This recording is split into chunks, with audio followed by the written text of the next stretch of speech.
So ఇప్పుడే breaking న్యూస్తో మేము ముందుకొచ్చాను. So దేశవ్యాప్తంగా ప్రధాని మోడీ మేనిఫెస్టో విడుదల చేయబోతున్నారు. అనేక సంక్షేమ పథకాలను ఈసారి అయితే తీసుకురాబోతున్నారన్నమాట. అత్యధికంగా ఫస్ట్గా ఇప్పుడు కూడా కేంద్ర ప్రభుత్వం రైతులను అయితే టార్గెట్ చేస్తుంది. సో రైతులను టార్గెట్ చేశారు. రైతులకు ముఖ్యంగా చూసుకున్నట్లయితే పిఎం కిసాన్ పథకం ఏదైతే ఉందో దాన్ని అయితే భారీగా పెంచబోతున్నారు. అయితే వారితో పాటు మహిళల్ని కూడా టార్గెట్ అయితే చేయడం జరిగింది.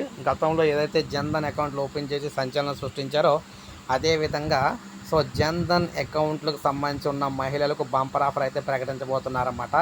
సో మరి నేరుగా డబ్బులు ఇస్తారనేది తెలియదు, లేదంటే గ్యాస్ సంబంధించి మరి సబ్సిడీ రూపంలో విడుదల చేస్తారని ఇంకా క్లారిటీ అయితే లేదు. కానీ అటు రైతులను ఇటు మహిళలను టార్గెట్ అయితే చేయడం జరిగింది. మనకి ఏప్రిల్ 15వ తారీఖున అయితే మేనిఫెస్టో విడుదల అవుద్దని చెప్పేసి అయితే తెలుస్తుంది అనమాట.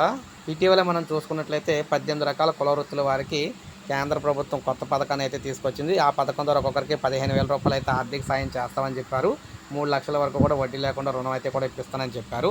సో ఇప్పుడు ఎన్నికల నేపథ్యంలో అటు రైతులకు ఇటేం మహిళలకు కూడా మరి కొత్త పథకాలను అయితే తీసుకురాబోతున్నారనమాట. సో 15వ తారీఖున మనకి ఈ వాటికి సంబంధించి పూర్తి వివరాలు అయితే